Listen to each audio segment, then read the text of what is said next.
السلام عليكم. دي الحلقة الرابعة من أساسيات أولى ثانوي، أو حتى لو أنت تانية ثانوي أو تالتة ثانوي، الفيديوهات دي هتكون مناسبة جدا ليك عشان تفتكر الفرنساوي اللي ضاع منك. دونك النهارده هنتعلم فيرب افوار. الفيديو اللي فات اتعلمنا فيرب اتر وهو فيرب يكون، وخدنا عليه أسئلة وجاوبنا عليه كمان. أنصحك تشوفه وتجاوب على الأسئلة دي. النهارده هنتعلم فيرب يملك. فيرب يملك، فيرب افوار. طب تعالى نعرف التصريفات بتاعته عاملة ازاي. أول حاجة جي. طب احنا ليه عملنا ابوستروف بعد الجو؟ لان الا اي او لا فويل، الا ده من حروف الايه؟ الفويل المتحركه، فبضمهم كده على بعض، فبقول جي.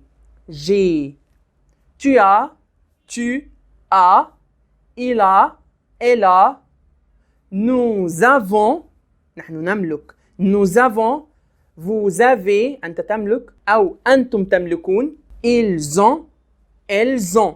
هتسألني سؤال حلو دلوقتي، ولو انا قدامك هديك جايزة عليه. ليه احنا نطقنا الصوت الزد هنا في nous avons، vous avez، وإils ont، وإلز ont؟